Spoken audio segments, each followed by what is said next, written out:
Il-passiġġieri li din il-ġimgħa użaw is-servizzi tat-trasport bil-baħar biex jivvjaġġaw bejn il-Belt Valletta u ta' Sliema żanżnu faċilitajiet ġodda meta rikbu u niżlu minn fuq il-Laneġ f'Marsamxett. Dan wara li b'investiment ta' madwar 200,000 euro, l-Aġenzija tal-Gvern Infrastruttura Malta lestit l-ewwel fażi ta' proġett li għandu lan li jmodernizza l-faċilitajiet u jagħmilhom aċċessibbli għal kulħadd. L-imsemmija faċilitajiet jintużaw madwar 25 darba kuljum mill-Laneġ li operaw dan is-servizz.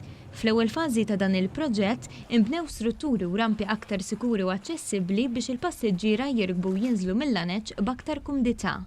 Ix-xogħlijiet fl-aħħar xhur jinkludew tiswijiet fuq il-moll eżistenti, rampi mekkanizzati u l-installazzjoni ta' strutturi oħra relatati mal-irmiġ li permezz tagħhom il-Laneġ jistgħu jitrakkaw min-naħa tal-poppa u jkun possibbli li jintużaw iż-żewġ passarelli f'daqqa biex l-inżul u tluħ tal-passiġġieri ikun aktar effiċjenti.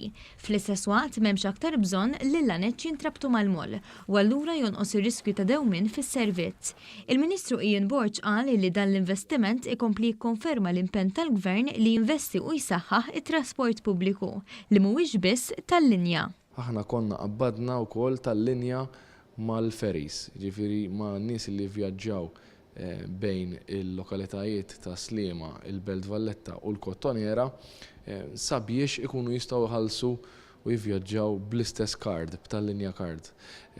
Rajna żieda fin-nies li jużaw it-trasport pubbliku u wkoll anke fil-ferries. Il-Ministru nnota kif is-sena li għaddiet it-trasport pubbliku kien użat minn aktar minn 53 miljun passiġġier, b'1,600,000 minnhom użaw is-servizz tal-ferries, żieda ta' 25% fuq is-sena ta' qabel.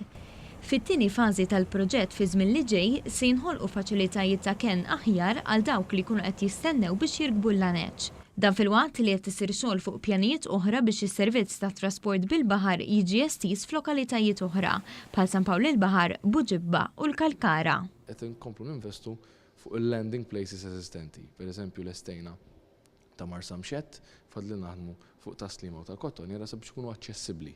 Issa ta' Marsamxett hija aċċessibbli, n-nies jistgħu jużawha u jaraw kif il-pjattaforma hija waħda ġdida u hija aċċessibbli għal kulħadd.